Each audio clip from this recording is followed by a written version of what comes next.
Hello and welcome to Coronavirus Culture, our interview series focused around the impact that the pandemic has had on those working in the arts industry. I'm here with Bartek Dabrowski, busker, guitarist and very talented musician. Bartek loves to travel and play guitar, and luckily he was able to combine those passions and make living from it. His guitar performances take the listener on a magical journey, and today I'm going to ask him a few questions to see if he will reveal how he charms an audience even in these hard times. Hi Bartek, so glad to have you here. Hi there. I'm happy to be back here as well. How are you?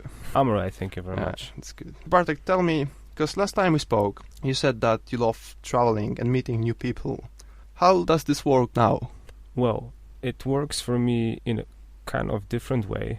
The pandemic, which has started early this year, switched me off basically from the business, took me off from the business, from playing, from being connected personally with people. But after some time, I just started to do some live streams and I reconnected via internet with my audience, and I gained a bit of more audience as well on internet. And after a while, when coronavirus situation eased a bit, I was able to go outside and play again, despite the fact that there weren't many people outside. Yeah, and slowly I was going back to play on the street. Then I kind of got to the point that I was able to move to the different country. And I took the chance, and that was a good choice, because I avoided being locked down again in the UK, and I was able to travel a bit in Europe. So your first performance was in the UK after the pandemic? Well, that was during. That was still we were in lockdown, but the situation has eased a bit, and I think the first place I've played that was in Leicester. Was different for you this time? Well, it was different because there weren't many people outside. So you need people to play, to interact with, to have a better vibe. Yes, it's a different experience when you are surrounded by people, surrounded by happy faces. Or it's an interaction, and it's also inspiring. So yeah, I do rely on it very much, I would say. Okay. Was it off your first performance in Leicester? Was it under Clock Tower? Yes, that was next to the Clock Tower. I expected something else. I expected that I'm gonna play just for myself, to be honest. Mm-hmm. But longer I was playing, more people were gathering. So yeah, it was like a positive touch, and people were also happy. After this long time sitting at home, see some people, happy faces. Did you see happy faces with masks? I see happy eyes. Many times I said that while I was playing outside, I cannot see your fully faces, but I can see at least your eyes, smiling eyes. But now the situation with the masks, I saw those moments more, I think, abroad, like in France, when it's obligatory, I would say, to wear masks outside, which in UK it's not. I can still see people's faces.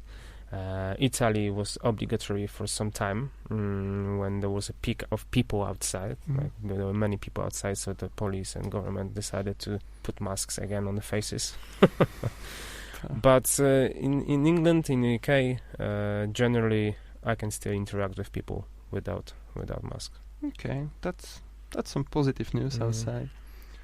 About those live streams you mentioned before, can you tell us more about it? The idea was to play music. Mm-hmm. Many actually of my fans messaged me on Facebook that other artists are doing live streams, and if I could do a live stream, that would be also good for them, and they would happily join me. After a while of me sitting miserable in my room, I just decided to do it because I wanted to play for people in a way. I wanted to also get rid of this bunch of emotions which I had inside. So yeah, that was a milestone in terms of also speaking to people, because normally I was playing outside without interacting verbally with bigger audience. I was more focused on interacting face to face, person to person. And then the live stream actually taught me how to speak to bigger range of people. Okay, so you learned something during that time as well. Yeah, this live stream, I saw people were happy about it, and the vibe you created is like evening chill and just vibing with you.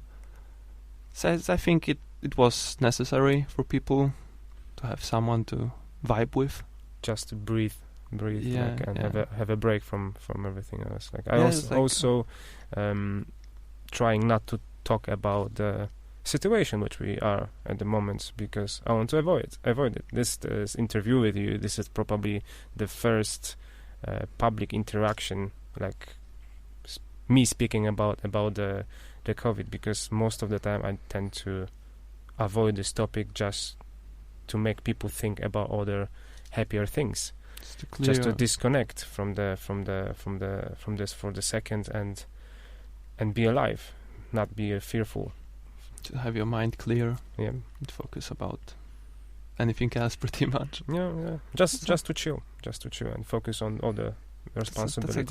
That's a good thing, though.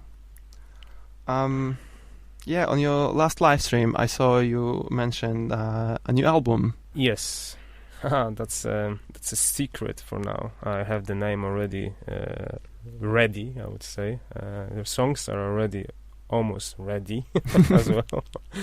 I just need to put some final touches on them and practice more.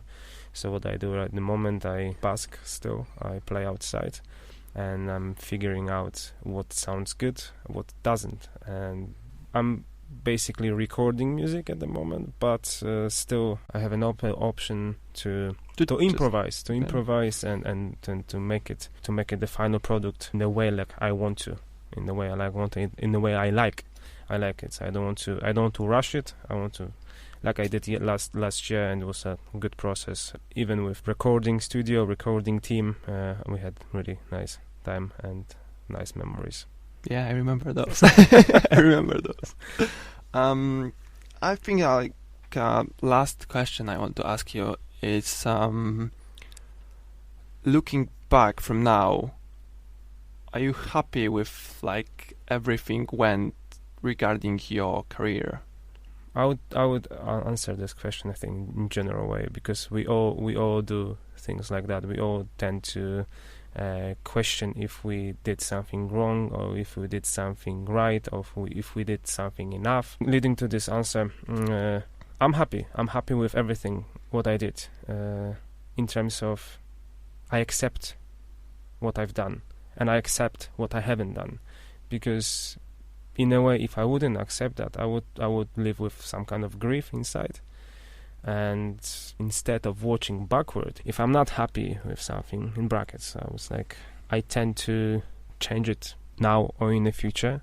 That makes me feel like I can be productive in a different way. I can grow on it. So yeah, I accept what I do. I accept what I did. And obviously we have all failures, but those failures, I treat them as lessons. So it's a big growing thing for me when I see the failure, or I see something which I've done not as I supposed to do. It's a big lesson for me, and I'm actually grateful for it. All right. Do you wanna pin up your social media? Well, you can find me on Facebook, Instagram, YouTube, Spotify, iTunes, all the basically music platforms. My name is Bartek Dabrowski. You can spell it by BARTEK DABROWSKI.